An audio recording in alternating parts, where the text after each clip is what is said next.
Make sure. Perfect. So the event is being recorded, and really delighted to be able to welcome Rebecca Bromwich for this lunch and learn. Rebecca is actually visiting Iqaluit, and I got to know Rebecca a little bit when she was working with the Canadian Bar Association and the Federation of Law Societies of Canada, and we reconnected recently, and Rebecca was able to share a little bit of her journey as a lawyer with a lot of knowledge in equity, diversity, and inclusion. She was a manager of one of the larger multinational firms based in Ontario.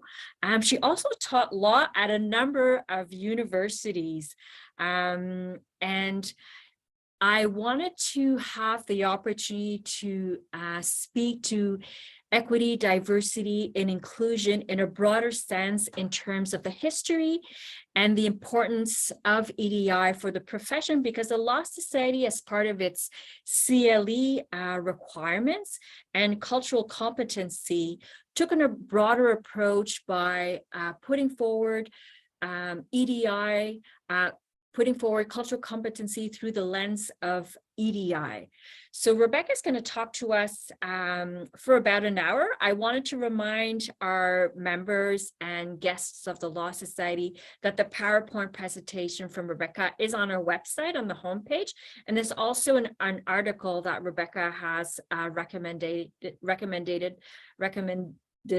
for today's presentation. So I'm going to turn it over to Rebecca, but I'm just on the side of the screen. And if there's any questions, I'll be able to see them as well. So thanks, everyone, and have a wonderful lunch and learn. Over to you, Rebecca. Thanks so much. And thanks so much, Nalini, for that wonderful introduction, and also for showing me around a little bit of Iqaluit. And it's just been such a wonderful experience looking at some amazing things up here in the north. So what a energizing place. So I'm going to share the screen and just make sure that I do that right. There it is. Yes. Okay. And sharing it now.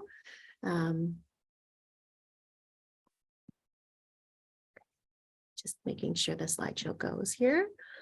Here we go. Okay, here we go. So everything should be working now. So everyone, thanks for being here. And certainly you can follow up with me afterwards if you have questions, or we can have a Q&A, or you can put questions in the chat. I'm going to talk a little bit historically about EDI and the Canadian legal profession. It's a wonderful opportunity here for me to learn a little bit about Nunavut, but I'm obviously not an expert in Nunavut law or in the history here. So I'm going to talk a little bit more generally about some historical points with respect to EDI, equity, diversity, and inclusion in the Canadian legal profession.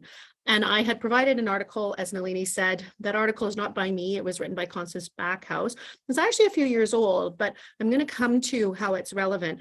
Talks about how the idea of lawyer was constructed in some cultural logics that normalized the idea of white men being paradigmatic, or being, the normal definition for what a lawyer is, what we imagine and what we understand, are things that are actually associated with a particular group of people, a particular set of traits, a particular set of pastimes, for example, things like golf. And so the idea that those things are not neutral, and how we have understood professionalism historically is not neutral. And I really like that article because it resonates with my PhD, where I looked at cultural studies of cultural logics in terms of how we define and describe people. And it can be really significant to some real world consequences. So in today's presentation, I want to just, so we're all on the same page, because terminology changes all the time and people use different terminology. I want to talk a little bit about how I'm using certain terminology. So I'm going to set out some definitions. And then, as I said, I'm going to look a little bit at some history with respect to EDI and the legal profession. And then third, because it's good to be practical. So looking at a critical lens, and then I'm going to turn to some suggestions, some ideas of best practices. Now, again, I'm coming from a Southern practice in a large multinational firm. So my suggestions come from that space, and I'm going to talk a little bit about how that may be applicable. And you can tell me as well how that may or may not be applicable in your particular context. So when we talk about equity, this is where the language gets a little bit thorny. And I actually wrote a blog post about this that ended up being kind of controversial, again, because of a fundamental misunderstanding.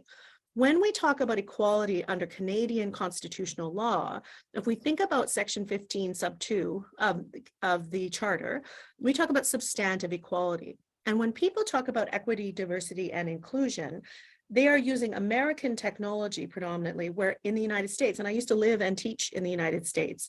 I lived in Ohio. And when people talk about equality in Ohio and in other American states, they're talking about something quite different. So when they talk about equality, they're really talking about sameness, the idea that people get treated the same, and that's fair. That's that formal equality, not substantive equality, that is really conceptualized when people are talking about EDI.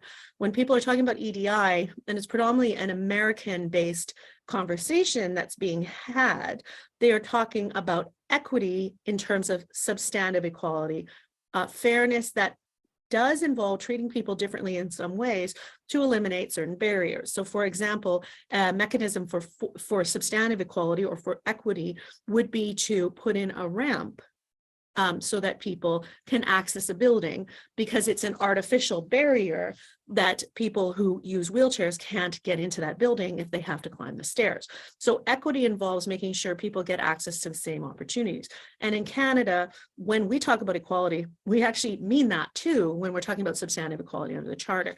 So that's a really important terminological piece that people miss, and then they can get upset, particularly on things like Twitter, if you start using the word equality in the Canadian context. So sometimes it's important to note the importance of context and nuance. And I'm sure that in coming to a place like Iqaluit, I, from coming from the South, have those same kinds of misapprehensions or misunderstandings that Americans do coming to Canada in some ways.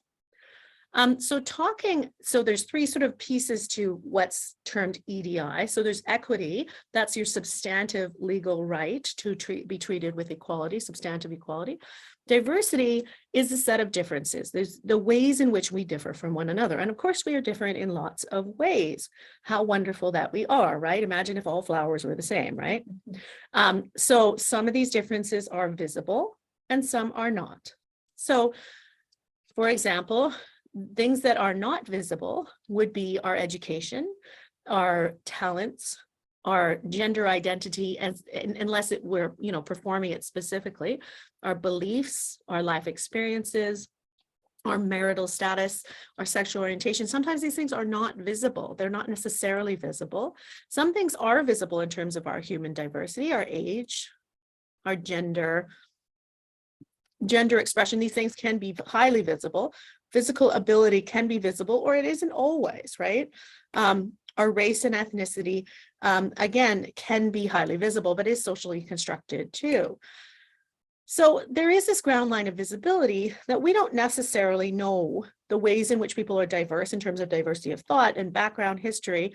We may perceive things about people, those visible characteristics of a person, and make assumptions, right? So based on a person's age, based on their gender, their physical ability, their race, ethnicity, where we run into trouble and end up acting in discriminatory ways, either intentionally or by reason of unconscious bias without intending to discriminate, is when we make a conclusion about somebody based on something to do with a visible characteristic of their diversity. That is false. That is an extrapolation. That is an overgeneralization. That's what stereotypes are. They're overgeneralizations when there's an assumption that's incorrect and ends up being discriminatory because it's negative and it's harmful. So there's a lot of things people don't realize about each other, obviously. And as we get to know each other as human beings, we learn a lot about one another. So in terms of diversity, the value of diversity to organizations, first of all, in addition to being good human beings and complying with human rights law, is that those aspects, the ways in which people are different from one another, can be of tremendous benefit to an organization. And if we base our understandings of people based simply on what we see or perceive about them immediately, we're going to miss a whole bunch of value, a whole bunch of benefit and contribution that they can make to an organization, to an institution, and that diversity is beneficial and valuable. So, Rebecca, I was yeah. sorry. I was gonna say, I'm just gonna change a little bit the view of the grid. okay, So it's just maybe like this. so it's not blocking. Oh, perfect. Yeah, that's helpful. Okay. Thank you. So, when I'm talking about unconscious bias, when we perceive a trait, something about a person, we might then become biased either favorably or negatively against them. So, for example, you might be able to relate to this if you have, well, children. So I have children, and when my kids were little, I found that I would be receptive to treating people well who reminded me of my children, because that's very deeply ingrained. But then I noticed that one thing that's very problematic is, of course, my children are all white, right? So that I realized when I was teaching students that I had to take some steps and take some measures to ensure that I wasn't unconsciously treating people better who reminded me of my children. And of course, those people would be, blonde children, which is very problematic. So I instituted some changes where I did blind marking, I marked by ID number, I did more group projects, because we have to be conscious of the fact that we all operate with some unconscious bias, and it's just part of cognition. So an example, if you don't think that unconscious bias applies to you, think of someone you knew as a child, someone who was mean to you. And we all have had someone be mean to us as a child, someone in your elementary school or high school who was mean to you.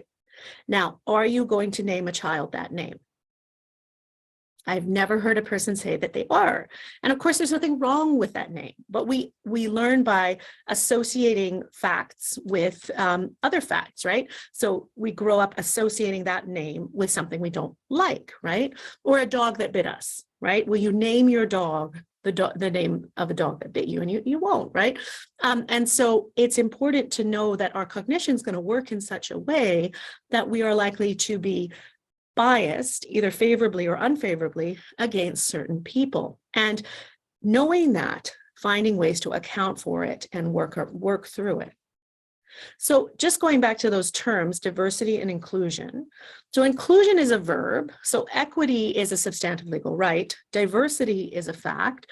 And inclusion is a verb. Inclusion is beyond non-discrimination, because non-discrimination is like it's a negative. It's things you don't do, so you don't discriminate. But inclusion is a positive, so it's celebrating, embracing, and acknowledging, fostering feelings of belonging. So to include diversity is a positive obligation, and it's do more than meet regulatory, statutory, legal minimums about non-discrimination. So that's just an overview of those terms, diversity, equity, and inclusion. Sometimes people say DEI, sometimes people say EDI. So turning now to the second part of, second sort of thematic part of this presentation, thinking about equity, diversity, and inclusion in the legal profession. So looking at historical perspective. So Nalini has uploaded Constance Backhouse's paper, Gender and Race in the Construction of the Legal Profession, historical perspectives. It's a few years old now, but it's historically looking critically at the ways in which the legal profession has been constituted. And again, she's looking specifically at Ontario, but across Canada as well, the ways in which a lawyer was envisioned or imagined a certain way, and the norms of certain segments within society, middle-class white men in particular, became professional norms. So the way in which middle-class white men would socialize became sort of paradigmatically the way in which the legal profession would socialize. And there's been a lot of writing about how networking events shouldn't always be golf. Not that there's anything necessarily wrong with golf, but the idea that that is exclusionary, and the notion that the way we construct what a professional looks like, acts like, how they function, those are actually socially located in a particular place and time and social group. So it's important to look historically at the legal profession in Canada and think through the ways in which this isn't a neutral concept. Professionalism isn't a neutral concept, and the profession wasn't and has not been and continues to not be neutral in terms of who it consists of. So there has been what I would call an ambivalent history in the Canadian legal profession with respect to inequality and inequity. And when I mean ambivalent, I mean in the literal sense of the word, that there has been strong positive growth and progress and strongly negative problematic history as well. So it's not that it's ambiguous, it's that it's ambivalent in terms of there are strongly positive dimensions of history and strongly negative dimensions of history. So one overt one that's been talked about to a large extent with respect to Laskin, who went on to become Chief Justice of the Supreme Court of Canada, he couldn't get an articling job. He couldn't find an articling position because he was Jewish, and that was overt at the time. It was specifically set out. Most firms would only hire white Christian men. So that excluded women, excluded particularly married women, excluded people of color, and excluded anyone who was non-Christian. And so that anti-Semitism, which went from being formally articulated to becoming less formal, excluded someone who ultimately clearly had the capacity to function well in the legal profession and became a Supreme Court judge. And so these things can shift and change over time. But again, a history of sexism where women have struggled to find work as lawyers, continuing to face glass ceilings, pay equity issues, sexual harassment, concerns about disproportionate burdens of unpaid labor in the home when women are mothers or when they are the caregivers for aging relatives, disproportionately bearing that burden, and how that impacts the legal profession as well. And then ongoing challenges with respect to racialized lawyers' experiences of racism, disproportionate attrition of people who are racialized from the bar. And there was a report on racialized licensees by the Law Society of Ontario about 15 years ago that really detailed that. Discrimination on the basis of race, discrimination in terms of the way complaints are made. And so there's good documentation of a history of racism as well. And then something of which you would be acutely aware in the North, and particularly in Nunavut, which is Indigenous territory, the cultural genocide against Indigenous population, against Inuit, against Indigenous people, First Nations people in other parts of Canada as well. So that imperative towards reconciliation is applicable to the legal profession as well. So on the one hand, there are these negative historical dimensions. And then, of course, there are the positive aspects, as I said, in this ambivalent history, these positive aspects of progress. So Robert Sutherland became Ontario's first Black lawyer in 1855. Clara Brett Martin became Ontario's first female lawyer in 1897. So we see, firsts, and we see people at the vanguard, but at the same time, a continuing issue with respect to low numbers of Indigenous persons called to the bar. And then again, as I said, Laskin going from not being able to get an articling job to become the first Jewish Chief Justice of Canada. So that ambivalence of that history, which I think gives cause for optimism, actually, that the legal profession has and continues to have, it has had and continues to have challenges, but there also has been an ongoing thread of work towards progress, towards more inclusion, towards more equality within the profession. And so whenever your call was, you sort of came into the profession at a certain time. And I'm sure you can think back in your personal experience to the ways in which you maybe have experienced that type of ambivalence of problematic things and then pieces of progress too. So the legal profession is not neutral, and professionalism isn't neutral. And so when we have the contemporary context of equity, diversity, and inclusion conversations that are more broad within the context of business in the Western world, they're intersecting with that ambivalent history in the legal profession. So we have these ongoing challenges. So the Truth and Reconciliation Commission calls to action towards reconciliation are something that have been acknowledged, and work is being done at law schools and by law societies across the country to implement those calls to action. This is something for me, living in Ontario, that has been top of mind, this statement of principles controversy. And I don't know how much that has been, brought to your attention here in Nunavut, but we've had a huge controversy in recent years when there was a requirement by the Law Society of Ontario for people to simply say they're committed to diversity in their own words.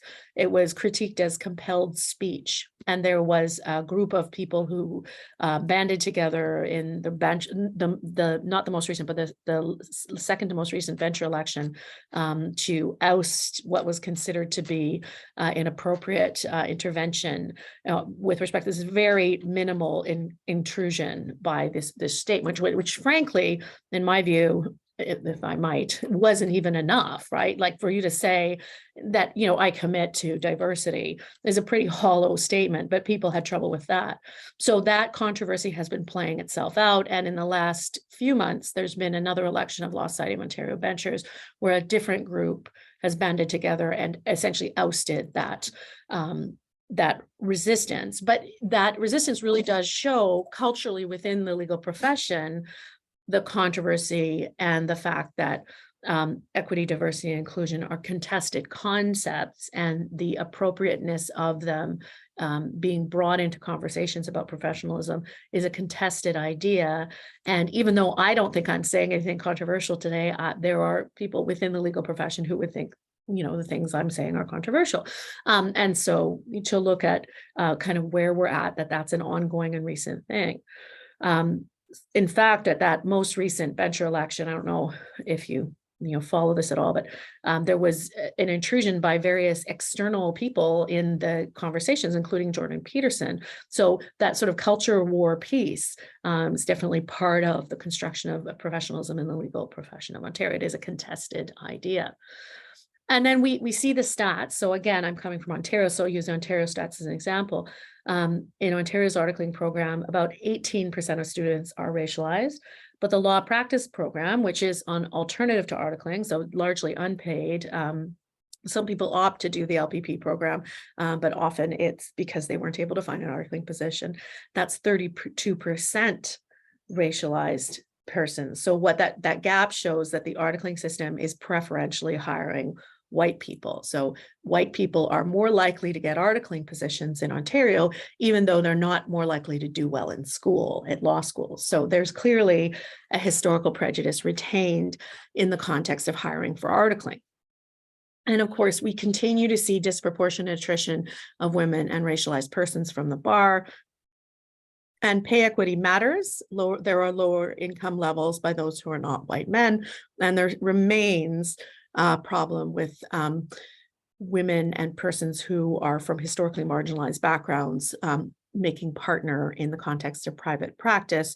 And one way that has been addressed is for people to recast what partner means and to call people partner who are not equity partner, which is an interesting way around it, right? It's like, it's hard to become a doctor, so I'm going to name my child doctor. It becomes a little bit problematic in terms of the authenticity of EDI initiatives.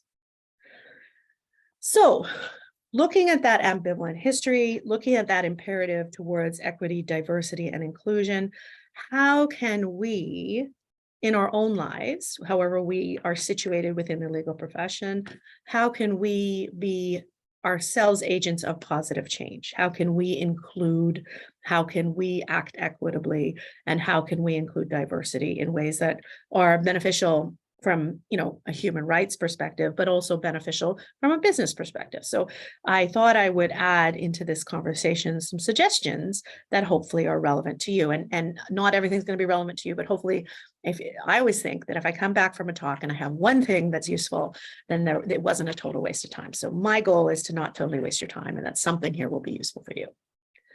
So in terms of recruiting diverse candidates, so if you care about the fact that hiring appears to disproportionately favor white people and white men specifically, how do you recruit candidates who are from groups and are individuals who might not otherwise apply?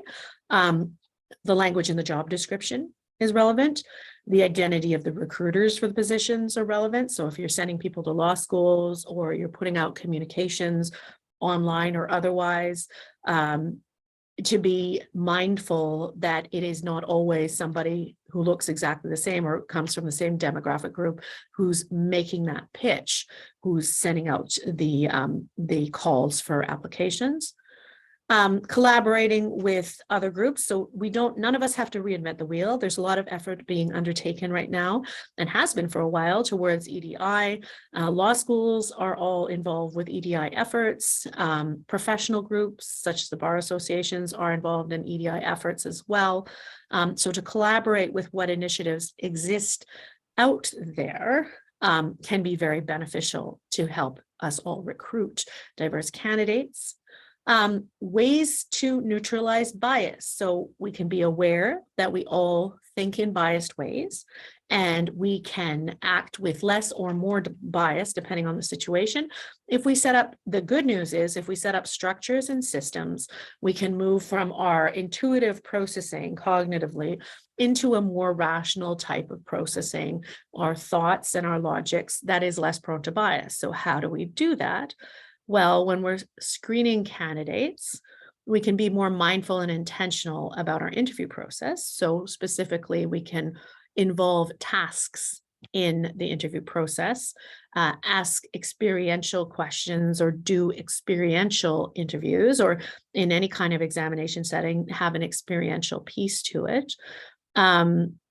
We can evaluate diversity hiring metrics, so at least keeping track of the metrics so that you have a picture or you can see what's happening, because it's very easy in terms of bias to not be aware of the challenges that people are experiencing if they're not people just like us. And I'll say, for example, I work predominantly in Ottawa, but I've worked, across the country in various places at various times. But when I was involved with the diversity committee of the Carleton County Law Association, people of color in various ways mentioned, we feel excluded at CLE or continuing legal education sessions because it's a room full of white people. And I was aware that it was a room full of white people, but as a white person myself, I didn't have the kind of experience of exclusion that would be involved in that. And so to open up a space where people can tell you things like that, whether it's having some kind of surveying or some kind of anonymous feedback, building some sort of trust so that people are able to understand that they can mention that, can assist. And also authenticity. And this, I think, bears mention, because for a long time, organizations, and it's not limited to the legal profession, but it includes the legal profession, people are aware that it sounds good to sound like we're committed to equity, diversity, and inclusion. And it's actually much cheaper to say we are doing something than to actually do something. And so one of the important take-homes, I would say, is to create and review policies reinforcing diversity and inclusion. It's not just about, it's Pride Month, which is great, and there's a lot of messaging and representation with pride flags on websites, and that's great. That is positive. It is a benefit in itself. It's not sufficient for change, right? We need to have authentic interactions with respect to equity, diversity, and inclusion. So we should spend more time doing things than claiming we're doing them. And it's okay to claim that we do things, but it's more important to actually do them in measurable, quantifiable ways. So hopefully those are some thoughtful ways to improve our practices. Rebecca, I have a question. Yes. Okay. Yes. Yeah. So my question to you is, since you've taught law in different universities, including in the States, when did the terminology of EDI start making its way as part of your own teaching as a law professor? Yeah. Well, that's a good question. I mean, I was involved with, I did a graduate certificate in gender and sexuality studies when I was at the University of Cincinnati. And so there was a lot of talk about equality there. And that's where I really started learning different terminology and really kind of challenging my own, because I was in a completely different context and people were using words in a way that I didn't, that I didn't use them. And so that was where I started to become more mindful of my terminology. I think too, there's another piece to that, because my work and life as a lawyer and as an academic has coincided with change in progress within the profession itself. So when I was with the Canadian Bar Association, I was staff lawyer equality and law reform. We had a debate about what term to use, whether equity or equality. And so we decided on equality because that was the terminology in the charter. But at that time, I was involved with the Equality Committee, and we delivered we had guest speakers deliver it, presentation about measuring diversity in the legal profession, and nobody attended it. Now, it was at 8:30 in the morning, but that was I think it was 2010, and there wasn't a lot of interest in it. And then there became much more pressure on firms and organizations financially when organizations like Coca-Cola or Starbucks started putting pressure on the law firms representing them to talk about equality, diversity, and inclusion. So my own language was pushed and challenged, I think, in the early 2000s when I was doing some graduate study. And again, it shifted as I was involved with the Bar Association. We were doing law reform in this area, and we were seeing, demographic surveying, talking about equity, diversity, and inclusion seemed like a best practice. And then things really changed. And it was interesting to see the profession changing in terms of the ways that we talk about these things. And so I've seen that myself over time, and my own experience has been that these things shift over time. So I hope that answers the question. Yeah. Thank you, Rebecca. And I had another, just because this is such a great opportunity, like a lot of food for thought about even the notion of unconscious bias. Like, again, like based on your own experience, knowledge, unconscious bias is something that we're now using more and more. But what are your suggestions from your own experience, right? As a practicing member or a future practicing member, like things that we can kind of bit of it like a check-in about checking in with our own unconscious bias. Like if you were put in a position, like what would you do? So the first one is when I have a suggestion that is everyone likes because it's good for them. And that is with respect to capacity bias. So stats and surveys consistently say that when we are tired, we aren't as good at being unbiased. So there's actually a study, and it's a few years old now, and it's about older AI. So not that recent of AI, but it's reported on in Malcolm Gladwell's book, Talking to Strangers. And he talks about how there was a test done to see who was better at predicting who would offend while on bail. And so the question was, does the AI predict it better, or do judges predict it better? And, I often ask people, was it the AI or the judges who predicted it better? Well, actually, it's kind of a trick question because the judges are better while they have been well fed and are not tired. So the judges were better than the AI. And again, AI is becoming more sophisticated, but the judges were better than AI at making decisions rationally that were better at predicting whether someone would offend well on judicial interim release, as long as it wasn't just before lunch, because then they were hungry, or at the end of the day. And there were two dips in the capacity for judges to function in an unbiased and productive way. And that was when their capacity was limited. So whenever we set up enough time for ourselves and enough time for our processes, we are likely to do better. So the first thing we can do, and that's why people welcome it, because who doesn't want to have more self-care and more downtime? But the legal profession tends to be very busy and to work very hard and, work into the night, work through the night. And there are measurable negatives, measurable detriments to our ability to function in an unbiased way if we don't allocate time for it. So that's one tip, is like the capacity bias thing. That is real. The other thing that's beneficial too is everyone is biased, or everyone grows up in a culture of biases and cultural logics that we all carry around with us. And that just is what it is.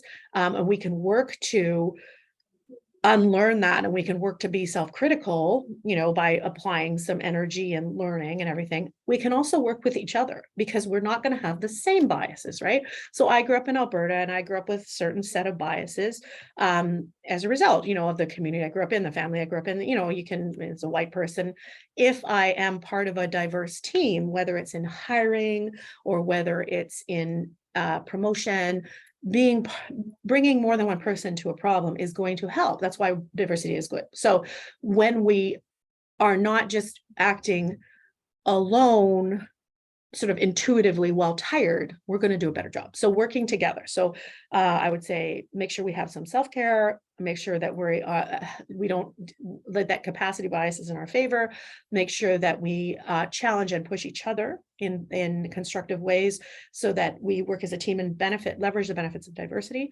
And then also, and it's fairly, again, I'm trying to keep it, so this is not overwhelming, but any system is better than no system, just about. Now, there's always an exception, right? You never say any, but almost any metric or system you use to evaluate, for example, candidates, if you are interviewing people, whatever criteria you use, if you have a ranking from 1 to 5 and you have a set of questions, whatever the questions are, like, so for example, if it's like, if you were a kitchen appliance, which one would you be? If you ask everyone the kitchen appliance question, and you ask all the questions in the same order, and you evaluate everyone out of 5 on the kitchen appliance question, at least when you're deciding with the interviewing group who you pick, it's not just on the sort of general vibe of it, because that vibe, and it's not that intuitive processing is necessarily bad. We need it for lots of things. We need it when driving. We need to be able to do things without consciously being aware of them. That's why we drill things like sports or music, because that is an important aspect of human cognitive functioning.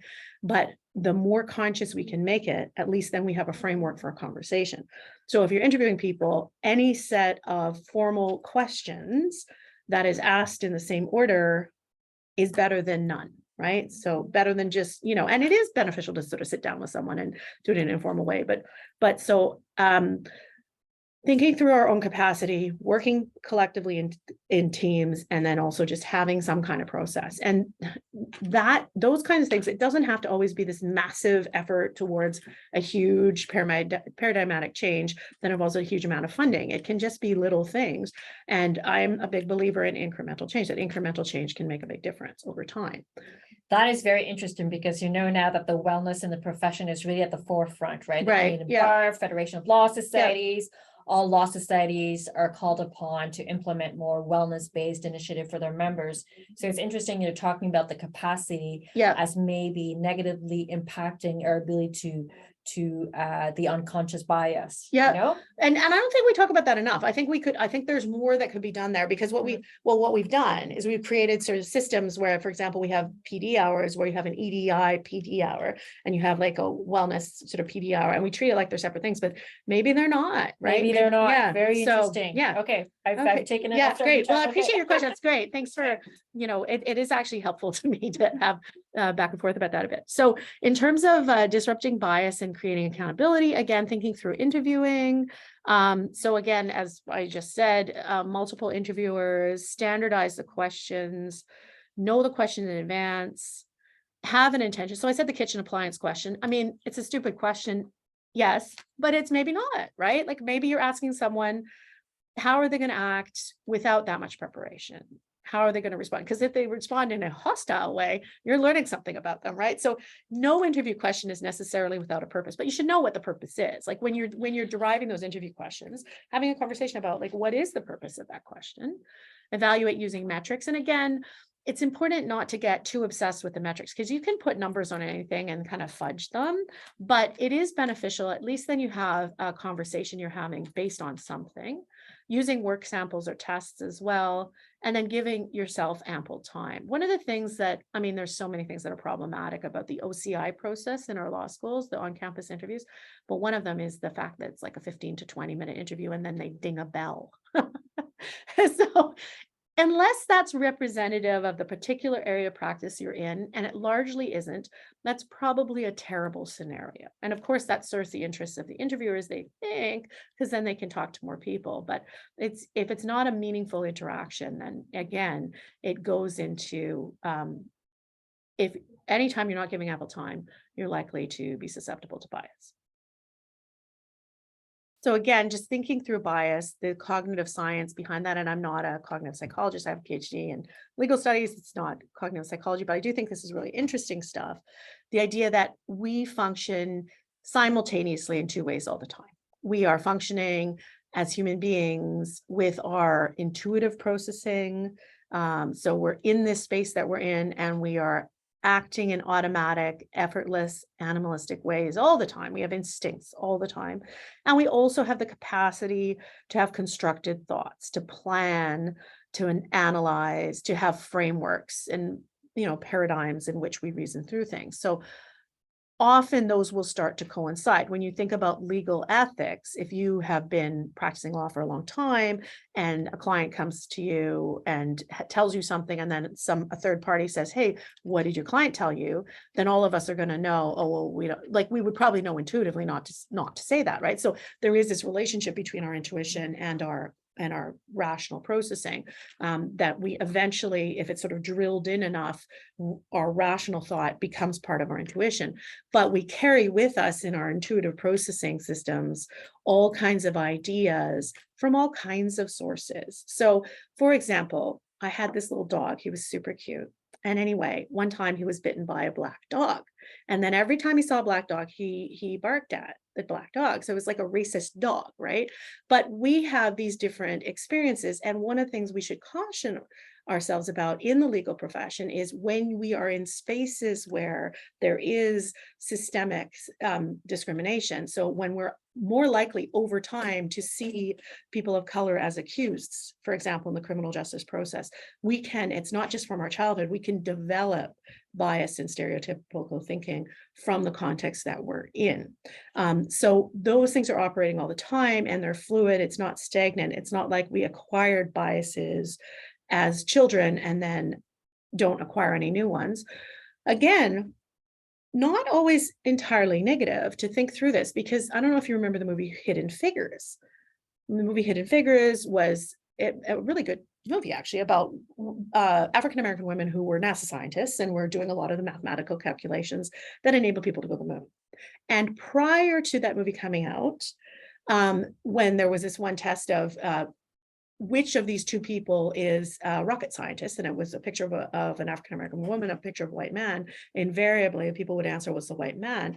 But after that movie came out, because of the representation of African-American women as being people who could be rocket scientists, people's answers were a lot less biased against them. So over time, our biases can shift, even over the course of our life course.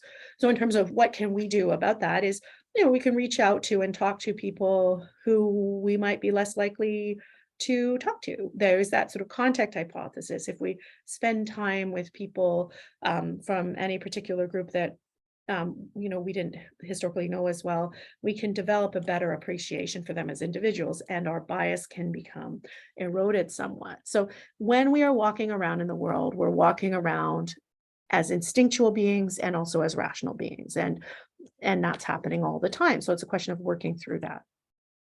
So again, this is the capacity bias I talked about, the idea of running on empty, that it takes mental energy to make decisions.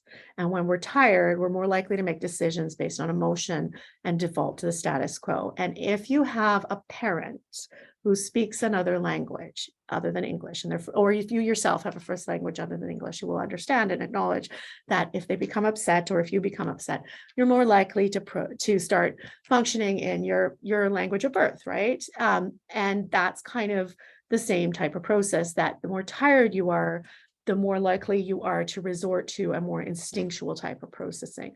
So enabling yourself to be well rested and to allocate enough time for tasks can actually help us do better with respect to bias.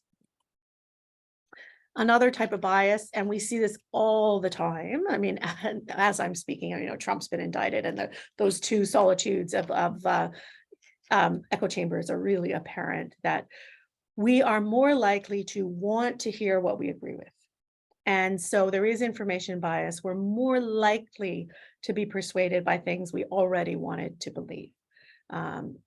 Aliens, for example, like if people believe in aliens, if they believe in aliens, right? It's sort of self-confirming. So using metrics and having an external mechanism for evaluating claims, thinking critically, can help us with that information bias, that we tend to have a kind of resistance to information that flies in the face of what we already believe. And so using structures and frameworks to evaluate whatever the claim is can be really beneficial. Whatever those structures are, having an independent way to evaluate what we're hearing can help us reduce information bias. Again, gender bias is not to be forgotten in terms of its cumulative effect on careers and organizations. So change takes deliberate effort. And so again, I talked about the legal profession being this ambivalent thing, so that it both has a history of discrimination and a history of progress. And so how do we make change? Well, we can do it in our own personal lives in small ways. So we can accept the idea, if nothing else happens from this talk, but that you say, yeah, you know what, I actually am not going to name my child the name of my bully in elementary school.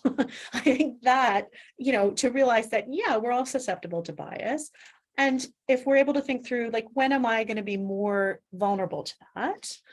Caring that, you know, it's possible and that it might be harmful and we can inadvertently harm people, taking some time to mitigate the strategies and expect that people might challenge us and deal with those challenges in a non-defensive way.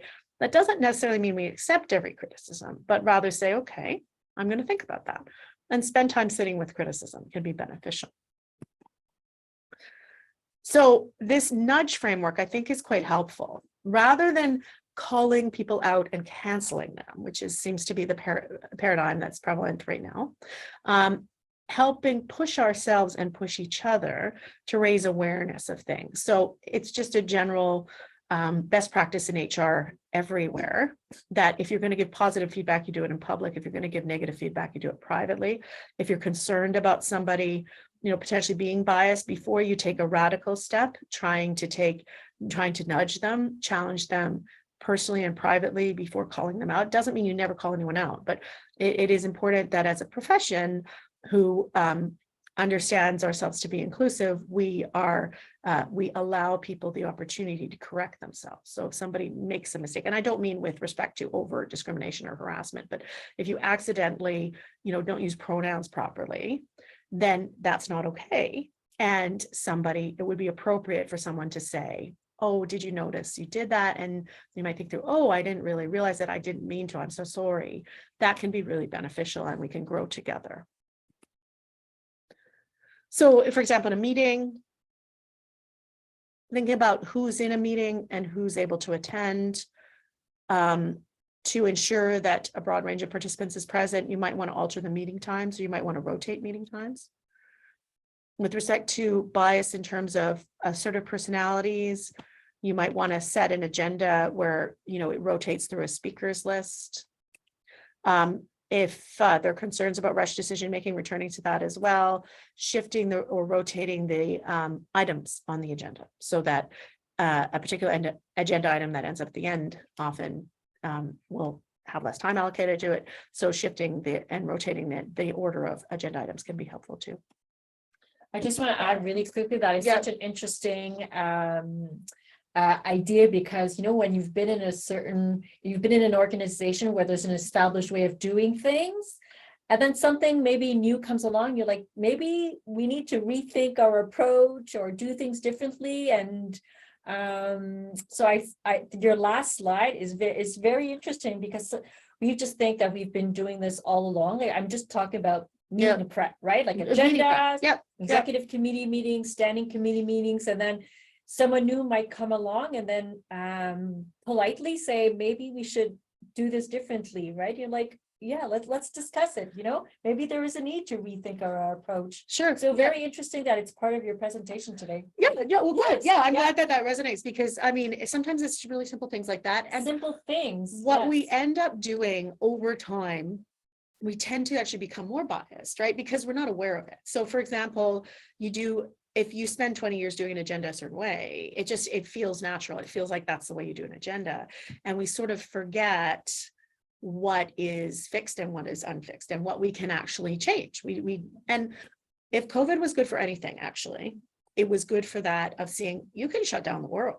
You know, I mean, if you can shut down the world, you can rotate agenda items. Like, we can do things differently. Things can be, so I'm not suggesting we shut down the world, but what I am saying is that, you know, if item 3 on the agenda moves to 2 sometimes, then that's probably something we can be a little bit more flexible about. Just taking a step back and sometimes thinking about changing the flow of things, right? Yeah.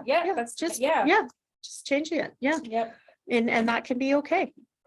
So with respect to tracking EDI metrics, now this is one I'm not sure how it's going to resonate here. So I'm going to try and adapt it a little bit, because when in the southern kind of provinces where we're working with big firms, you can do EDI surveying that is, you've got thousands of people, and so you can anonymously survey. It's not as relevant when you have like sole practitioners, small firms, but offering some demographic pictures and some data can be really helpful so that we can track. So for example, let's say there are, for example, because this is an issue in many places with an aging population, how many lawyers in any given jurisdiction are over 60? Now, lawyers over 60 can be great lawyers, but it is something to be aware of if the majority of the lawyers in that jurisdiction are over 60. So maybe you want to track that and see if new lawyers are coming in who are younger ages. So it can be about a lot of different things, but demographic tracking can be very useful with respect to predicting future issues. You can also track things like engagement and inclusion. So it's not just about who people are from an identity perspective. It's also about how do you feel in your context? Do you feel comfortable speaking? Do you feel excluded?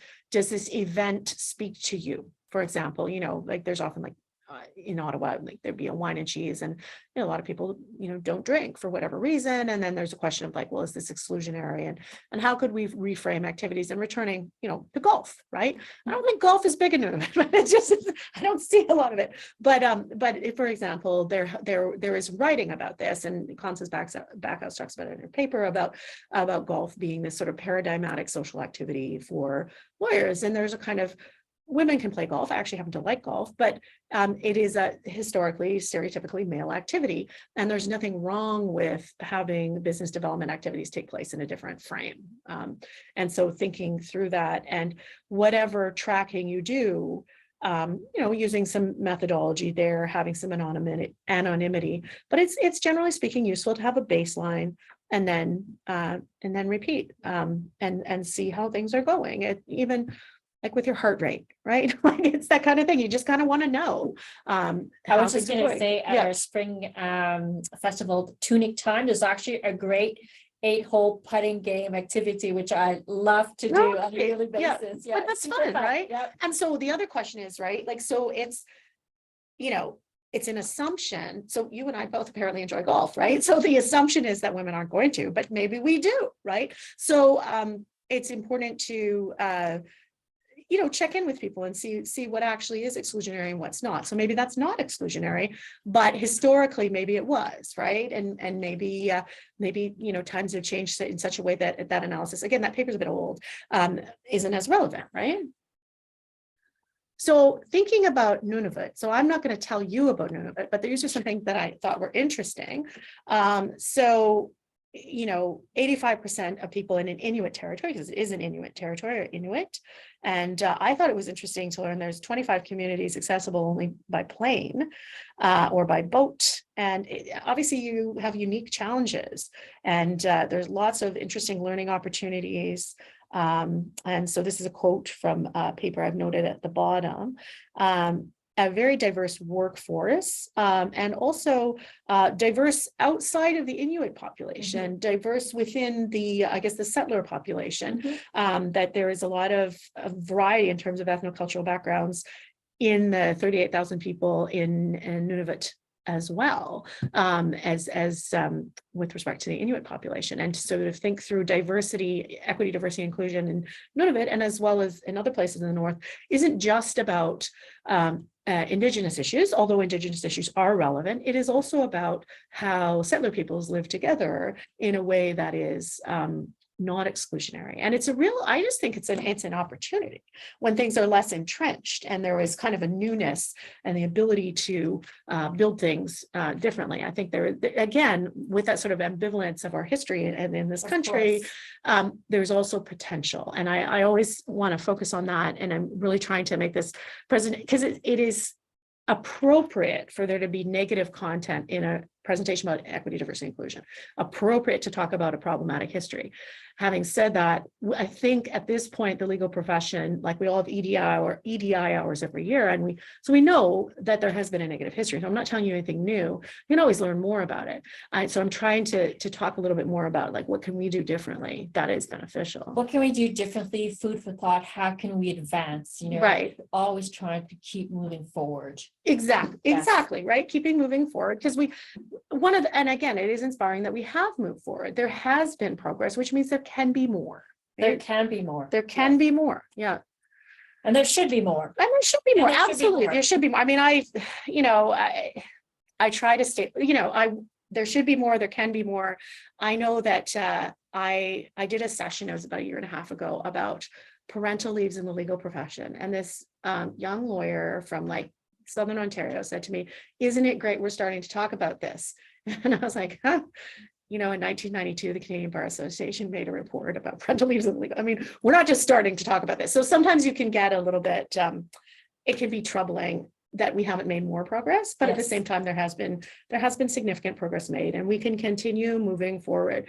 And it is helpful to know where we are and to be happy when we make incremental progress, to be aware of that. And that's why it's helpful to sort of have a picture of it. So today I talked about EDI concepts and terminology, looked historically at history of EDI in the legal profession. There's a lot more that can be said about that, and then offered some best practice suggestions. I want to thank Melanie as well for her engagement here, because it's been really beneficial. And so hopefully that was of some interest. So thanks everyone for tuning in. And again, I'd be very happy to hear from you later, or if you have questions now. Yes, let's offer up an opportunity to ask any questions. I know that I'm going to ask Rebecca to maybe pull out some of additional resources and food for thought, right? Yeah. I recognize that you're from the South, you're from Ontario, but Yeah. I welcome an opportunity to share more resources to inspire our members, future members, to give it some serious consideration, about this important topic. So maybe we can post additional resources. On our That website. sounds good. And I think actually I had put a couple here, but I can send along some more as well. So here's some different things. Wonderful. It's always kind of fun. I like reading. And so there's some of these are really, and also if you don't like reading, there's a podcast here. Juliet Bork's piece on diversity of thinking is interesting as well. It's a TED Talk. So there's some different resources here. I can send you some more as well afterwards. But there's a lot of people who've written in this area. These aren't new ideas anymore. We've been working through them for a while, and there's more all the time. I would be interested too if people want to share things with me that are specifically relevant to the context here. So Wonderful. Thank you. I'm just going to go to the chat room right here. Oh, well, thank you. Somebody said thank you. Well, Wonderful. appreciate you. Thank you. Okay. Thank you very much, everyone, for participating. We're going to post the recording on our website, and please share, tell other members. And I'm going to highlight those resources that were part of your presentation, Rebecca. And thanks for visiting us. Thank Looking you. forward to welcoming you back. Great. Have a good rest of the day, everyone. Thanks, you. everyone. Thank you.